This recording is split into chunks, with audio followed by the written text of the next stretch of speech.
Halo semuanya, perkenalkan nama aku Dia Nita Ramadhani. Halo, perkenalkan nama saya Miranda Ginting. Saya Nadila Safila Rahab. Di sini aku dan juga kawan-kawan aku akan menjelaskan tentang pengertian SWOT dan juga peran-perannya. Di mana aku di sini akan menjelaskan terlebih dahulu tentang pengertian dari analisis SWOT. Apa sih analisis SWOT itu? Analisis SWOT adalah metode perencanaan strategis yang digunakan untuk mengevaluasi kekuatan, kelemahan, peluang, dan juga ancaman dalam suatu bisnis. Keempat faktor itulah yang akan membentuk akronim SWOT, di mana SWOT itu S-nya ada strength, W-nya itu ada weakness, O itu opportunities, dan T-nya itu ada threats. Oke, proses inilah yang akan melibatkan penentuan tujuan yang spesifik dari spekulasi bisnis atau proyek dan mengidentifikasikan faktor internal dan eksternal yang mendukung dan yang tidak dalam mencapai tujuan. Baik, yang kedua saya akan menjelaskan tentang hubungan antara strength, weakness, opportunities, dan threats. Baik, sebelumnya, analisis SWOT itu dapat dilakukan dengan melakukan matriks SWOT. Matriks ini terdiri dari sel-sel daftar kekuatan, kelemahan, peluang, dan juga ancaman dalam penyelenggaraan strategi perusahaan. Untuk memperoleh mutu, dapat dilakukan strategi SO atau menggunakan kekuatan dan memanfaatkan peluang. SO itu singkatannya dari strength dan opportunity. Sedangkan strategi WO atau weakness dan opportunity itu memperbaiki kelemahan dan juga mengambil manfaat dari peluang. Strategi ST atau strength dan juga threats itu dia menggunakan kekuatan dan menghindari ancaman. Dan juga strategi WT atau weakness dan threats, yaitu mengatasi kelemahan dan juga menghindari ancaman. Lalu selanjutnya itu ada yang pertama, kekuatan dan kelemahan, di mana kekuatan adalah faktor internal yang ada di dalam perusahaan yang bisa digunakan untuk menggerakkan perusahaan ke depan. Jadi suatu kekuatan atau strength dapat kompensasi yang menonjol dan unik yang dimiliki distinctive competence akan menjadi keunggulan dalam bersaing atau competitive advantage bagi suatu perusahaan. Apabila kekuatan tersebut terkait dengan lingkungan sekitarnya, hal-hal yang menjadi lawan dari kekuatan adalah kelemahan. Sehingga sama dengan kekuatan, tidak semua kelemahan dari perusahaan harus dipaksa untuk diperbaiki, terutama untuk hal-hal yang tidak dipengaruhi pada lingkungan sekitar. Baiklah, itu sekiranya penjelasan dari saya. Selanjutnya akan dijelaskan oleh teman-teman saya. Oke, selanjutnya saya akan menjelaskan tentang peluang dan ancaman. Peluang adalah faktor yang didapatkan dengan membandingkan analisis internal yang dilakukan di suatu perusahaan dengan analisis internal dari kompetitor lain. Sebagaimana kekuatan, peluang juga harus di-ranking berdasarkan peluang kesuksesan, sehingga tidak semua peluang harus dicapai dalam target dan strategi perusahaan. Sedangkan ancaman adalah segala sesuatu yang terjadi akibat tren perkembangan dan tidak bisa dihindari. Ancaman juga bisa dilihat dari tingkat keparahannya dan kemungkinan yang terjadi. Selanjutnya, memahami cara menyusun strategi. Yang pertama, mengenal analisis SWOT. SWOT adalah metode analisis untuk mengetahui kondisi internal dan eksternal dari suatu organisasi atau bisnis. SWOT terdiri dari strengths atau kekuatan, weakness atau kelemahan, opportunities atau peluang, dan threats atau ancaman. 2. Mengetahui kelebihan dan kelemahan. Kelebihan ini adalah faktor internal yang menjadi nilai unggul, misalnya kualitas produk, SDM kompeten, dan teknologi yang canggih. Lalu kelemahan ini adalah faktor internal yang menghambat, seperti modal terbatas, distribusi kurang luas, atau brand belum cukup dikenal. Kemudian yang ketiga, mengeksplorasi peluang dan ancaman. Nah, kita perlu tahu nih, peluang dan ancaman apa yang terjadi di perusahaan kita. Peluang ini adalah faktor eksternal yang bisa dimanfaatkan, misalnya tren pasar, perubahan teknologi, atau kebijakan pemerintah yang mendukung. Lalu ancaman adalah faktor eksternal yang berpotensi merugikan, seperti persaingan ketat, krisis ekonomi, atau perubahan regulasi yang tidak menguntungkan. Kemudian yang keempat, menyusun strategi berdasarkan temuan analisis SWOT. Oke, nggak lengkap gitu ya kan. Kalau analisis SWOT itu nggak pakai contoh, maka di sini kami mengambil contoh dari produk Wardah. Oke, langsung saja kita bedah satu-satu. Yang pertama ada strength atau kekuatan dari Wardah. Apa sih itu kekuatannya? Kekuatan dari mereka, produk Wardah ini kuat sebagai pelopor kosmetik halal di Indonesia. Kemudian memiliki jaringan distribusi luas, seperti di offline di toko, minimarket, hingga counter mall dan online. Dan juga harga produknya relatif terjangkau, cocok untuk berbagai segmen. Jadi bisa untuk kalangan anak muda hingga dewasa. Lalu variasi produknya lengkap. Wardah itu punya skincare, makeup, dan body care. Lalu ada weakness, yaitu kelemahan.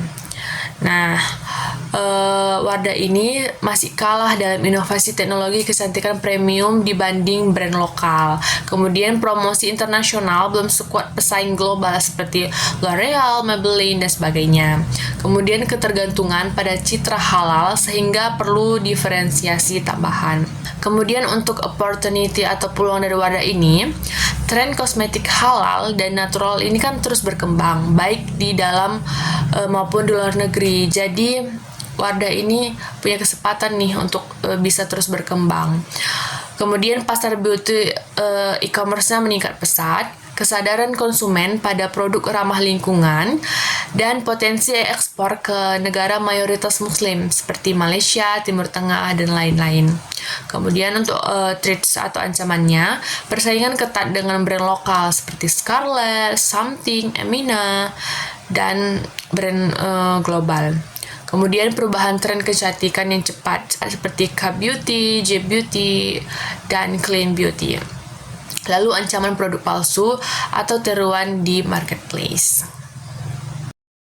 Tadi teman saya sudah menjelaskan analisis SWOT dari Wardah. Nah, di sini saya akan menjelaskan cara menyusun strategi berdasarkan analisis SWOT. Yang pertama itu ada strategi SO atau Stretch Opportunity, yang dimana kita dapat menggunakan kekuatan kita untuk memanfaatkan peluang. Nah, seperti yang kita tahu, Wardah itu kan brand kecantikan yang besar ya, yang terkenal dengan label halalnya, yang udah pasti bisa dipakai oleh orang-orangnya muslim gitu ya.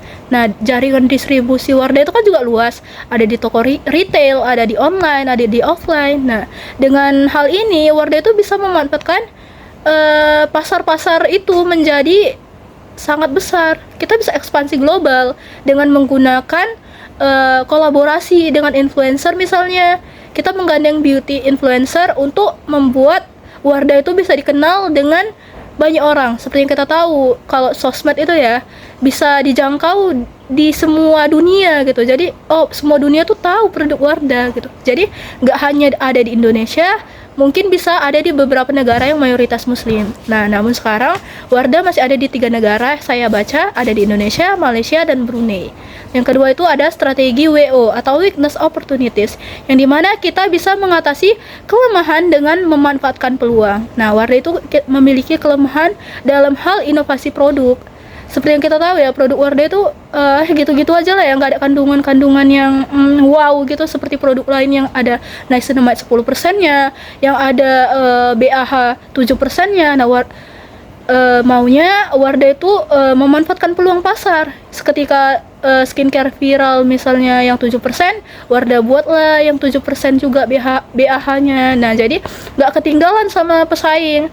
Kita juga bisa menggunakan diferensiasi tambahan seperti mengandalkan label halalnya, tetapi juga packingnya yang lucu-lucu dan ramah lingkungan. Nah, Wardah juga bisa mempromosi global melalui digital marketing yang seperti saya bilang tadi. Yang ketiga itu ada strategi ST atau Strange Trade, yang dimana Wardah itu bisa menggunakan kekuatannya untuk menghadapi ancaman. Nah, dalam persaingan industri kecantikan itu kan sangat ketat ya, banyak merek-merek yang juga terkenal selain Wardah. Seperti mungkin Maybelline, Revlon, dan lain-lain. Nah, Wardah itu bisa menghadapi ancamannya dengan mungkin memperkuat branding. Nah, menegaskan identitas Wardah ini kosmetik halal, modern, murah gitu ya, yang bisa dipakai oleh semua orang, nggak cuman orang Islam aja gitu. Nah, mungkin bisa memberikan juga customer loyalty seperti diskon. Kalau produknya dibeli dalam jumlah besar gitu kan, bisa dikasih potongan harga. Nah, atau juga bisa bekerja sama dengan distributor resmi. Seperti yang kita tahu ya, produk Wardah ini mungkin ada aja gitu tiruannya, apalagi kita belanja online. Nah, alangkah baiknya Wardah itu memberitahu distribusi resmi mana saja yang bekerja sama dengan Wardah, sehingga kita nggak kedapatan untuk membeli barang palsu. Nah, kadang kan kita udah berharap nih barang Wardah ini bagus, dicoba nggak bagus, padahal itu palsu. Itu kan juga bisa merusak nama merek. Nah, yang terakhir itu strategi WT atau weakness traits, yang dimana meminimalkan kelemahan dan menghindari ancaman. Nah, Wardah itu kan masih rentannya, maksudnya seperti yang saya bilang tadi, kurang berinovasi, produknya pun kayak itu aja, kandungannya nggak ada yang wow gitu. Nah, maunya Wardah itu senantiasa melakukan riset dan development, senantiasa mengikuti perkembangan zaman, mengikuti misalnya kalau niacin sampai 10% ya keluarkanlah niacin sampai 10%, BH 7% ya keluarkanlah 7% BH. Nah, segmen pasarnya itu bisa disasarkan ya, bisa diberitahu bahwa produk Wardah ini nggak hanya orang Islam aja yang pakai, tapi orang non Islam juga bisa pakai. Jangan mentang-mentang halal, oh ini hanya untuk orang Islam. Nah, Islam halal itu yang dimaksud kandungannya itu aman dan nggak ada kandungan kimia yang berbahaya, serta bisa dipakai oleh semua kalangan. Nah, harus menggunakan distribusi resmi yang seperti saya bilang tadi, agar tidak ada orang atau pelanggan yang bisa membeli barang palsu sehingga bisa merusak citra merek Wardah. Yang ketiga itu mungkin bisa memperkuat ya pengembangan agar brand Wardah itu terus mengikuti keinginan konsumen.